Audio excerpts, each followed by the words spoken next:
Soy Macarena Retamal Terceiro, psicóloga y sexóloga. Soy Macarena Aime, ginecóloga y sexóloga.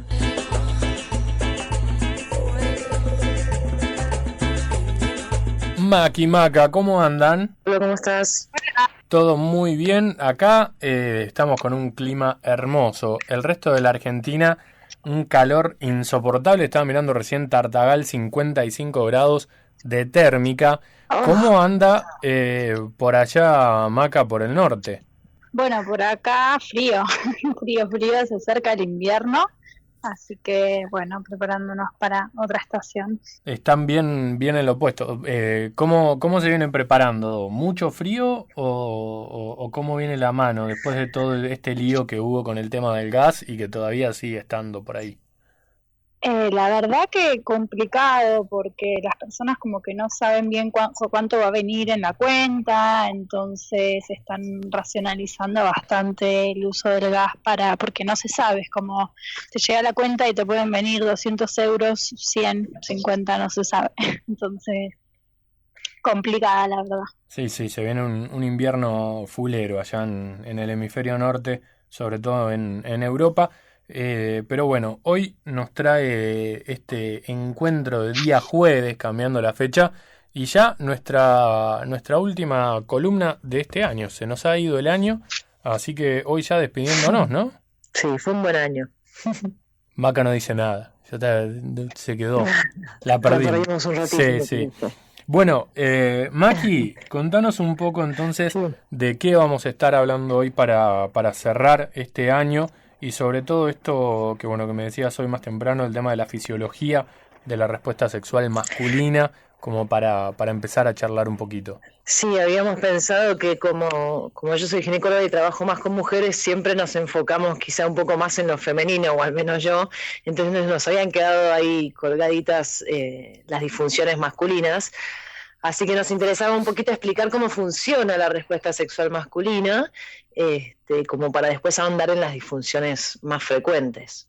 A ver, ¿cómo sería?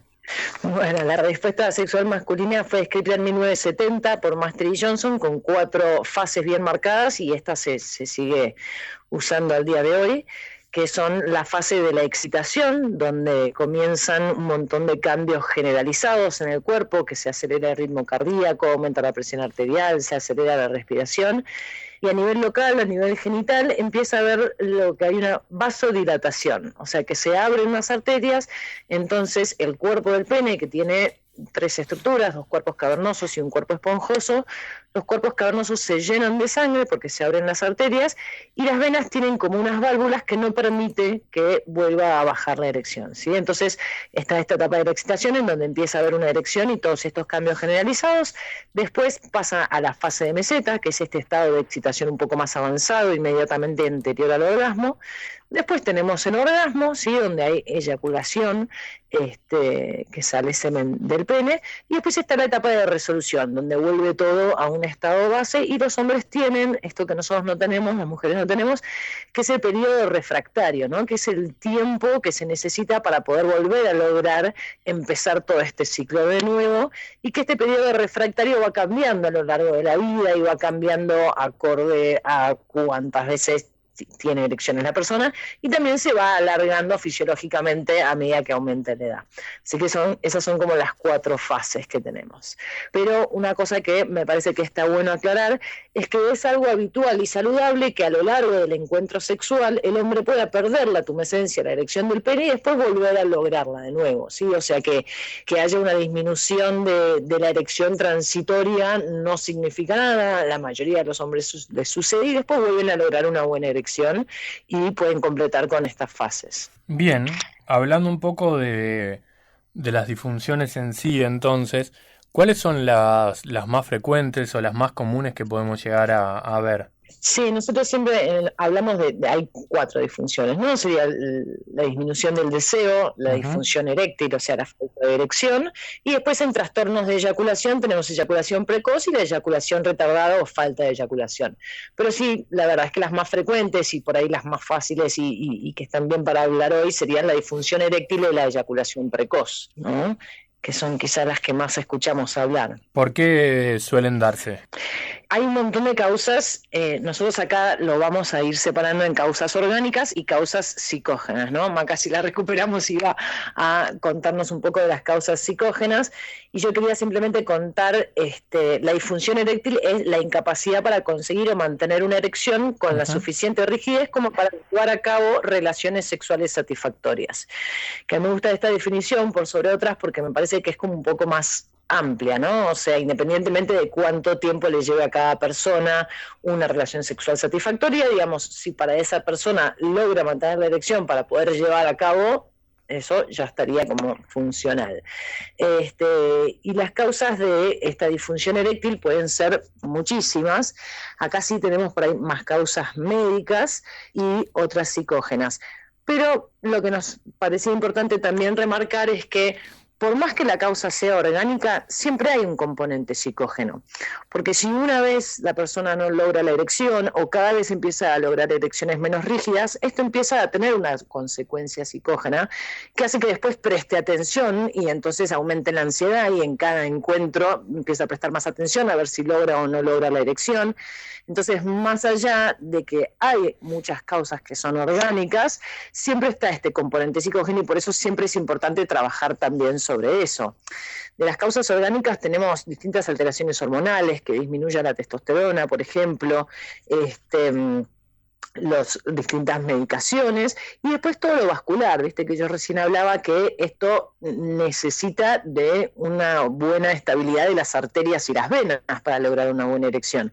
Entonces los pacientes con diabetes, hipertensión, hiperlipidemia, aterosclerosis, todos esos pacientes probablemente vean afectada su erección y es por eso que nosotros siempre decimos que si hay un hombre que tiene una disfunción eréctil, lo ideal sería que consulte, por supuesto, al especialista como para poder lograr una mejor erección, pero también como pauta de alarma de que a veces es el primer síntoma, a veces el paciente no siente absolutamente nada, simplemente hay una disfunción en la erección y al hacer estudios, bueno, aparece una aterosclerosis, se puede prevenir un infarto, se pueden hacer análisis, entonces me parece que está bueno que quede el concepto de que si hay una disfunción eréctil sería importante consultar aunque sea al clínico para hacer un chequeo de cómo está toda la parte arterial, ¿no? Maki, ¿qué pasa ahí también con el tema que en el último tiempo se ha puesto muy de moda, sobre todo entre las personas más jóvenes, con la famosa pastillita azul para estas situaciones? Bueno, ya como hasta un uso recreativo, ¿no?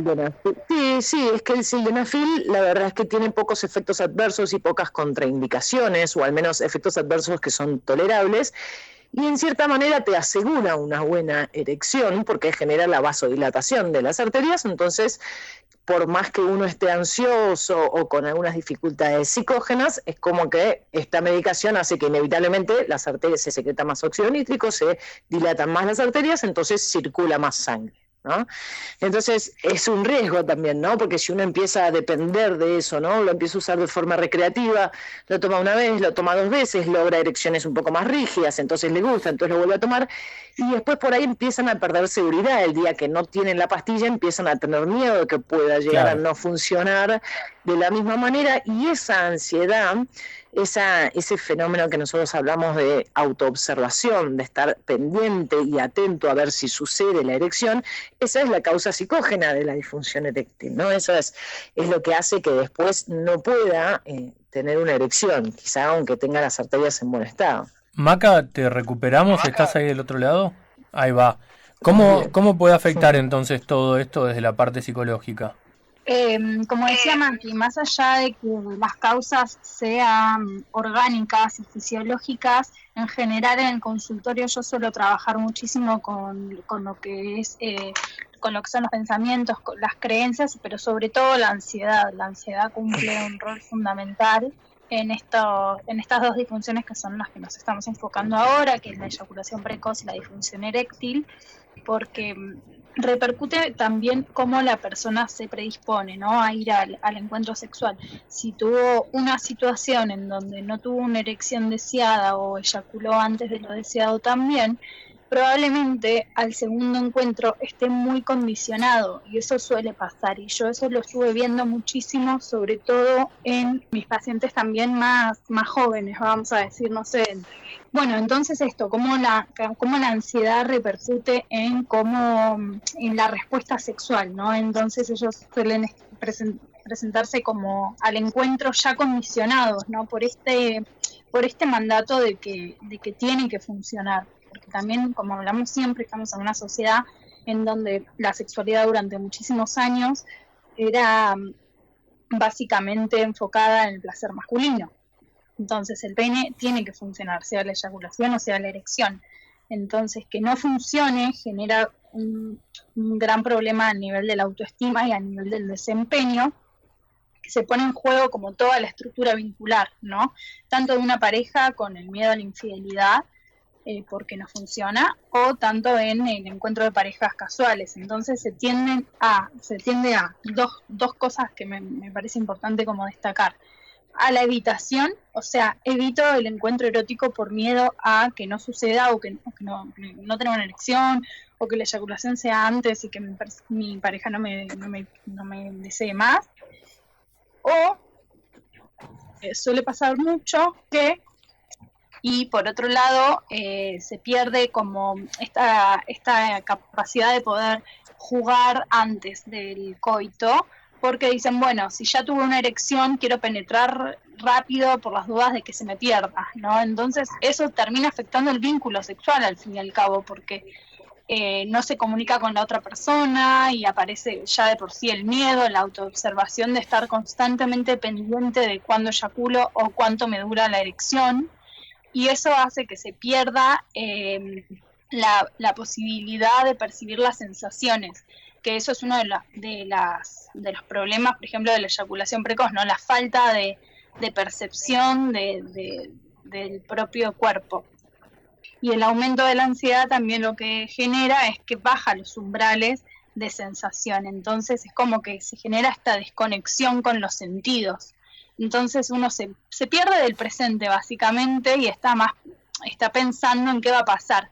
Si se me va a bajar, si me voy a eyacular, qué va a pensar la otra persona de mí, me va a volver a querer, me querrá volver a ver si yo no funciono sexualmente, cómo queda mi rol masculino frente a mi respuesta sexual que no funciona como debería, y todos ese tipo de cosas que suelen suceder a nivel de las creencias.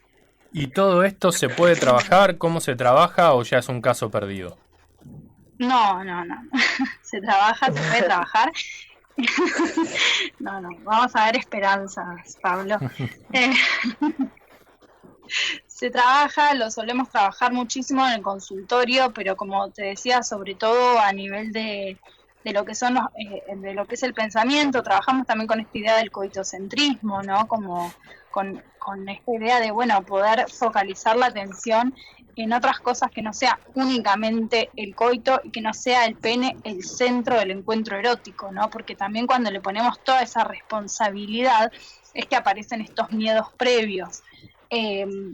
Pasa mucho también que ahora el varón, digo ahora porque de alguna manera es algo bastante nuevo a través de que se empieza a darle atención al placer femenino, está como muy centrado en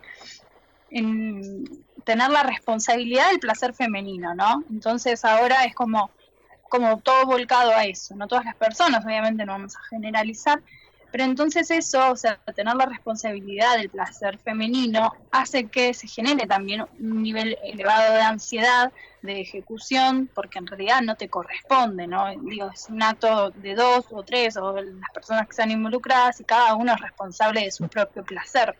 Entonces eso genera un nivel de presión bastante elevado y también repercute en las relaciones. Otras cosas que trabajamos en este tema es también la masturbación, ¿no? Porque a veces pasa que las personas, sobre todo los varones, se suelen masturbar con pornografía y de una manera bastante veloz, como para quitar la atención o para dormirme más rápido, para sacarme el estrés del laburo. Y al fin y al cabo pasa que, y pasaba mucho también, ¿no? Tal vez el varón se masturba demasiado, pero sin conexión corporal, o sea, se masturba como una descarga de tensión. Entonces, eso tampoco termina beneficiando el encuentro erótico con una otra persona, porque se acostumbran y se habitúan a ritmos que no son reales también, ¿no? Entonces también como reeducar lo que es la masturbación de modo consciente, de modo pausado, de modo más tranquilo, de un modo conectado con el propio cuerpo, con las sensaciones, y no de vuelta de una manera más ansiógena o para quitar esa ansiedad. Una cosa, Maca, que yo no había llegado a aclarar cuando vos estuviste desconectada al principio, era que cómo definíamos la eyaculación precoz, ¿no? Porque me parece que está bueno aclararlo para todo esto que estás diciendo, que es cuando el hombre no puede controlar las sensaciones, no puede detectar percibir las sensaciones que preceden al reflejo eyaculatorio. Entonces no puede identificar cuándo está a punto de eyacular como para poder frenarlo a tiempo, ¿no? Y entonces muchas veces sucede que los amigos o la sociedad dan el consejo justamente contrario, que es el que tenemos que dar, que es pensar en otra cosa, pensar en cosas que no te exciten, porque está como este concepto erróneo de que los que tienen eyaculación precoz es que se excitan demasiado rápido, y en serio no es así, sí. O sea, no es un problema en la excitación, es un problema en el orgasmo, en no poder detectar por estas cosas como dice Maca, ¿no? O por la ansiedad o por el miedo, o por estar prestando atención a otras situaciones o a otros nervios o a otros pensamientos intrusivos, no prestan atención a poder detectar en el momento en el que está a punto de eyacular, que si lo pueden detectar en ese momento pueden cambiar la actividad, bajar la velocidad y entonces ahí poder bajar un poco la excitación para poder después prolongar en el tiempo, ¿no? Y un poco con respecto a lo que decía Maca, esto también hay mucha falta de información. A veces los hombres se preocupan porque eyaculan demasiado rápido y entonces no logro que la mujer tenga un orgasmo antes de que yo eyacule. Me parece que está buenísimo como el poder aclarar que la mayoría de las mujeres alcanza el orgasmo por el estímulo del clítoris, entonces no es que necesita una penetración de X cantidad de minutos para poder alcanzar el orgasmo, digamos. Mientras el hombre pueda detectar esa sensación de eminencia preeyaculatoria, disminuir la velocidad de lo que está haciendo y tal vez continuar estimulando de otra manera, que es lo que artesanalmente van haciendo la mayoría de los hombres, pero bueno, que en situaciones de ansiedad o de nervios o de baja autoestima o todo esto que hablaba Maca, puede verse alterado. Me hiciste acordar con eso que decías a algo que vemos mucho, sobre todo en series y películas. Me vino enseguida una frase de Los Simpsons del piensa en algo feo, o Homero imaginándoselo a Barney en bikini, o también la película Mi novia Polly, cuando Ben Stiller se pone a contar y cuando él eyacula, creo que grita 100 o alguna cosa así. Sí. Y ella también acompaña con el grito de 100, aparentemente sin entender mucho el por qué lo estaba haciendo de esa manera, que bueno, que muchas series y películas de distinta forma lo reflejan con eso. En este mito. Uh-huh. Sí, es que es un conocimiento que está muy instaurado y de hecho los hombres con eyaculación precoz suelen consultar muy tardíamente y decir, no, esto lo traigo de toda la vida y intento pensar en otra cosa, intento excitarme tanto, pero la verdad es que es una lástima que no esté bien difundida, ¿no?, la causa de eyaculación precoz, porque quizá esto haría que los hombres un poco antes, ¿no?, que se puedan entrenar en esto. O sea, el tratamiento de la eyaculación precoz es simplemente entenderlo un poco y un entrenamiento con una masturbación, de poder prestar mucha atención, detectar esa sensación, frenar, soltar el pene, perder la erección, volver a ganarla, y todo eso son conductas. La eyaculación precoz es la única de las disfunciones las que nosotros no, como sexólogos, no pedimos un análisis antes de saber si hay alguna otra causa. Con la eyaculación precoz hay algunas teorías de que puede haber una hiperexcitabilidad o que puede haber algo en la próstata, pero la realidad es que el tratamiento es puramente sexológico, con conductas, con tareas, no así la disfunción eréctil, que primero hay que descartar un montón de otras cosas, y que aún así, en la disfunción eréctil también, el tratamiento más efectivo es el tratamiento sexológico, porque haya diabetes, aterosclerosis o lo que sea, el componente psicógeno suele jugar un rol mucho más importante que el orgánico para sostener esta disfunción en el tiempo. Bueno, y esto en ambos sentidos, tanto desde la parte física como psicológica, imagino que traen varios trastornos en la pareja en general, no solo desde lo sexual, sino en todo el vínculo, ¿no? Sí, yo quería aclarar algo en relación a eso, porque suele pasar mucho que los consultantes en parejas heterosexuales también aparece la pregunta del otro lado, de bueno, entonces si no tiene una erección es porque no me desea, porque no soy linda, porque no le gusto más, porque está con otra.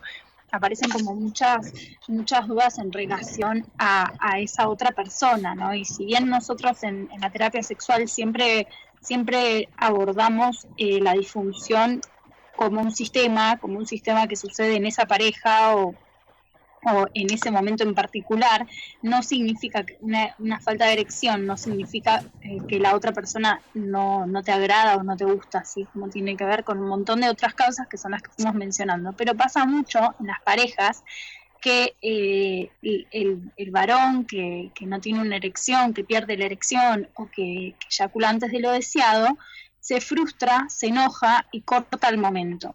Y eso también termina siendo un problema para la pareja. ¿Por qué? Porque no es como que se suelen guardar mucho los varones a nivel emocional. Entonces no da lugar al intercambio y la otra persona también queda como sin saber qué hacer. No siempre la pareja acompaña de forma favorable porque obviamente también le pasan otras cosas.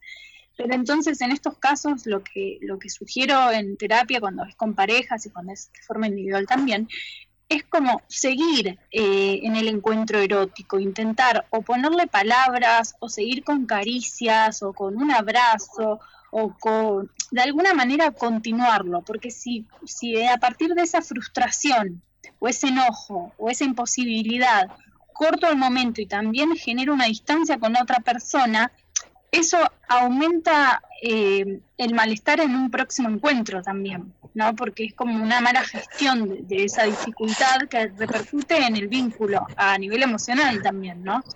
Entonces poder ver de buscarle la vuelta. Si es una pareja de largo plazo y está pasando esto, bueno, ver cómo poder continuar para sentirse bien y también saber que, bueno, que si perdiste la erección o si eyaculaste no significa que termina el encuentro erótico, que bueno, hasta ahí es todo, porque si no volvemos a centrarnos solamente en eso.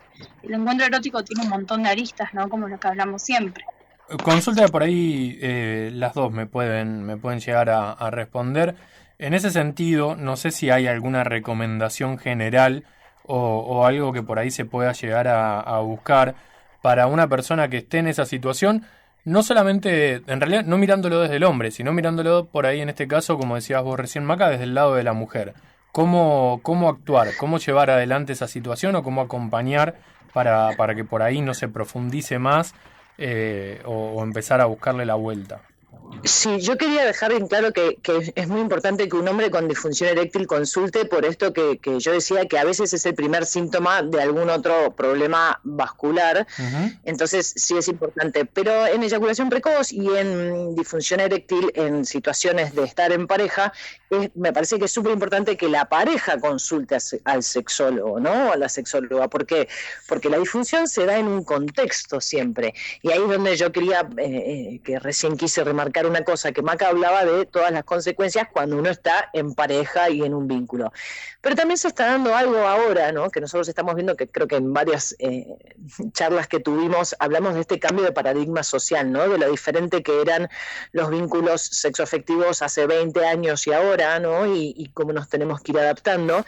Y yo creo que hay muchos hombres que se criaron en una sociedad en la que se centraba mucho en el placer masculino, y en estos últimos años se ha girado mucho y está muy centrado en el placer femenino y se empieza a hablar del clítoris y del orgasmo, y entonces en los encuentros sexuales casuales sí está pasando mucho que tal vez la mujer va con más seguridad. Antes, en un encuentro sexual casual en nuestra sociedad, estoy hablando, solía el hombre llevar un poco el mando de la situación y siempre la mujer hasta intentaba actuar como un poco más inocente, y entonces el hombre iba llevando la situación, y ahora empieza a pasar que las mujeres llegan a los encuentros sexuales por y un poco más conectadas con su sexualidad, sabiendo autoestimularse y un poco más plantadas en esa situación de también estar buscando su propio placer, ¿no? Entonces los hombres se ven en esta situación de mucha presión, de tener que cumplir. Entonces empieza a pasar que en muchos encuentros sexuales casuales empiezan a estar estas disfunciones transitorias, que no son disfunciones que quizás se dan en todas las situaciones, ¿no? Quizá el hombre en su casa se puede autoestimular, logra buenas erecciones, o si está en pareja con su pareja tiene una buena erección y después cuando va a un encuentro nuevo con una persona que le gusta mucho, por esa situación de ansiedad tiene esta falla. Entonces, nada, me parece que está bueno esto de visibilizar que en los encuentros sexuales casuales está pasando cada vez más que hay estas disfunciones eréctiles por ansiedad, por querer cumplir, porque es esto que sucede con la sociedad, que está el error de que cuando vamos a un encuentro sexual pasa más a ser como una performance de esto me tiene que salir bien y no tanto de voy a pasarla bien, ¿no? Un consejo que solemos hacer es de poder disfrutar de un egoísmo transitorio, de poder ir al encuentro sexual a pasarla bien, no a quedar bien y a ver cómo hago como show o performance para quedar bien y que después la otra persona quiera estar conmigo, ¿no? Es como que está bueno y de hecho hace que funcionen mejor las cosas si cada persona tiene este pequeño egoísmo de poder centrarse en sus propias sensaciones y prestar atención a estos estímulos.